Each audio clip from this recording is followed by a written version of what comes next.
Hello everybody and welcome. In this video I'm going to show you how to rename your earbuds INFINIX Buds Neo in the application.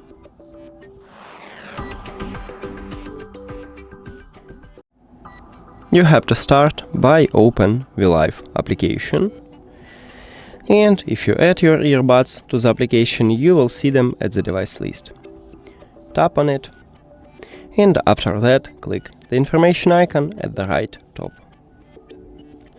At the first line we have device name, so we need to tap at this line. And right here write the best one for you. Let's say I wanna add this text. You can also remove some text, and the most important is to click Save at the right bottom to save this new name.